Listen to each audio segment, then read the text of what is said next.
Hi guys, this is Anne. I just wanted to share information about the ketogenic diet. So it is the Keto Diet Explained by Anthony Williams, the medical medium, and I'm going to give just a few of what do you call it examples of what he says.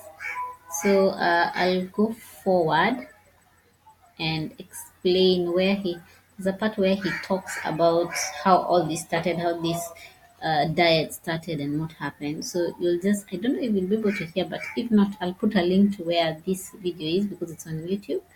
And I just wanted to share and let you hear it from the horse's mouth instead of, and then I summarize a little bit of it, of what he's actually saying in this video. Just summarize it because it's slightly on the longer side. I'm not sure. Oops.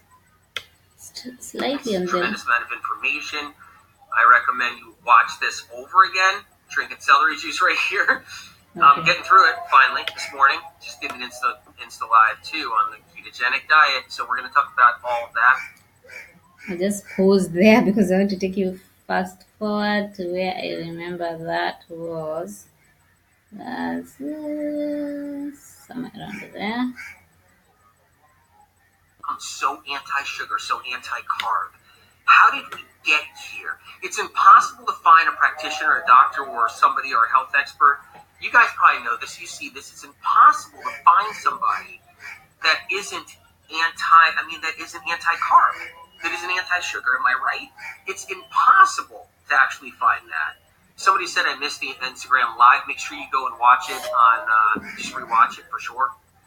So anyway, the reason why we run into this problem is because it's been ingrained where we need to be eating our protein. So I'm going to talk about how we got to this place where if you're looking for help from a practitioner or a doctor or a conventional doctor or alternative doctor or a healer, they're going to be like protein, no sugar, no carbohydrates. That means keto. That means, or maybe a diet that's not called a keto diet and it's just high protein and it's just no carbs or low carb. So we can't get help anymore from anybody unless we have to subscribe to that misinformation. And I'm going to talk about how we got to that place of misinformation and how we are. So how did this come to be? It began with trial and error, is what it did by healthcare professionals in search for the best diet. So that's where it began. Cutting out processed foods, cutting out fast foods, cutting out foods that were problematic because they were filled with lard. They were filled with sugar. They were filled with, it was all poor grain, all of it put together. It was all these bad cakes, cookies, donuts, bagels, all this junk that we're all eating out there. And so, and fried foods, and greasy foods, and fast foods, and everything combined. So it was about getting rid of all of that in people's diets so that they can actually be healthier and they so they don't end up obese, so that they don't have weight problems and all these other things. But how do we keep people happy? How do we keep people satiated? How do we keep people, feeling like they're eating enough? How do we meet their caloric needs? How do we meet people's caloric needs so that they can feel sustained and at the same time get them some results? So this has been the age-old quest in the last 20, 30 years. So here he just talks about the way it all started. They all started with trial and error, and they decided they're going to try first just a fat and protein diet, and then they realize people are dying and all that. So then he'll come to a place where he talks about where he doesn't have a belief system of what kind of food you should be eating. So this is where he says that. That you have no decision about, or there's no voting, there's no town meeting, there's no your voice is heard. Your voice is never heard on this. It was a contractual agreement back in the old days, back in the early 1930s, with big pharma, okay, and the food industry and the government. Those three things combined. Big pharma was the medical industry, so the medical industry and big pharma combine themselves with the animal industrial age of meat processing. So this is what happens. By the way, if you eat animal proteins, I'm not against animal protein. If you're plant-based or vegan, I'm not against plant-based or vegan. That's not what this is. This isn't a campaign to try to tell you you shouldn't be eating animal protein. This isn't a campaign telling you you shouldn't be, you shouldn't be vegan or plant-based. That's not what this is. I don't hold belief systems. You guys know that by now. I give you information that's the truth, that's above all the rest, so you can actually feel it. So that's part of it. I'm not going to go through everything. I'm just going to give you the like. Now I want to go to the part where he talks about the high fat diet and what it's doing to people and all that. And I think that's here 22.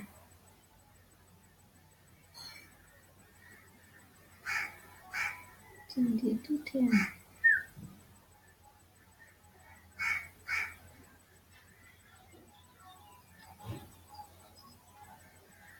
Yeah.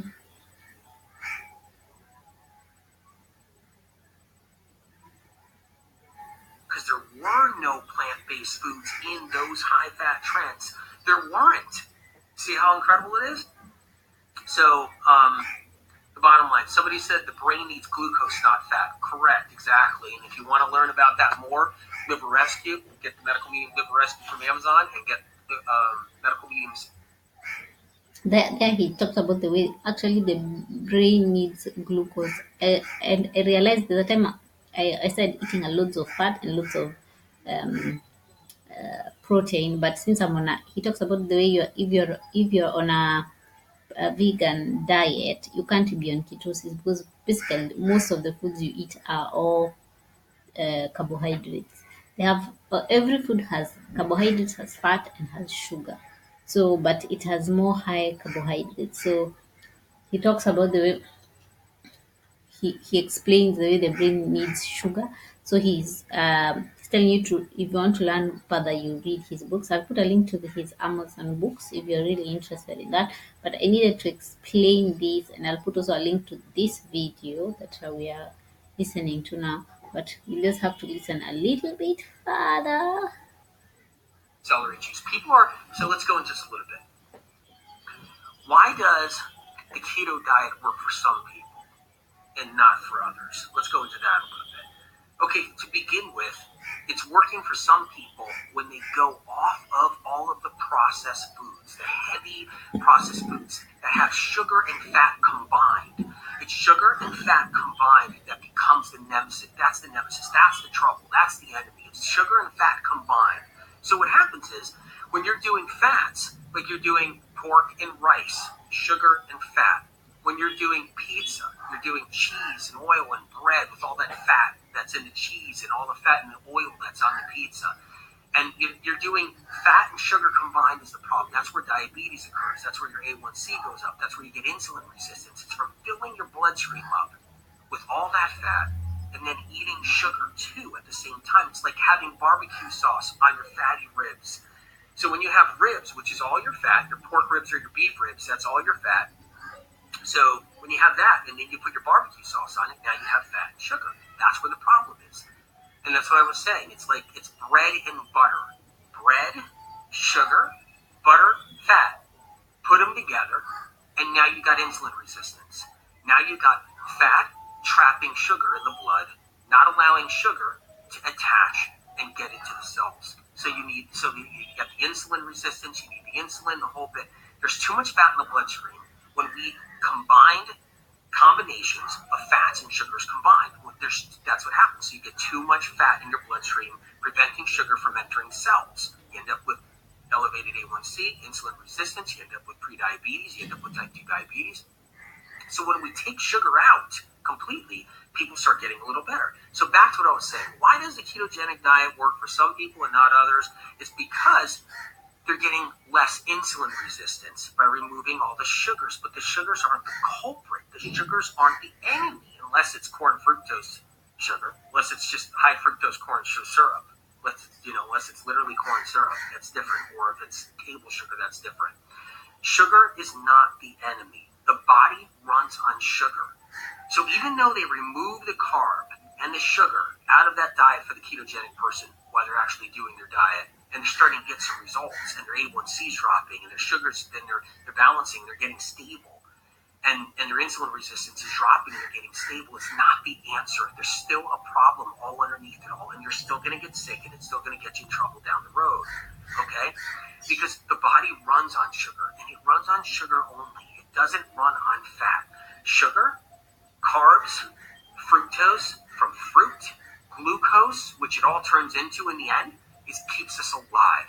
Glucose keeps us alive. Without it, we can't function, we can't talk, we can't walk, we can't do anything. If I didn't have glucose in me, I couldn't do the Instagram live for 1 hour. I couldn't do this live too that I'm doing now, 2 in a row like this, while hearing spirit at the same time. Because I'm the medical medium and I hear spirit all the time giving me information while getting your comments and reading them. All that could not be done.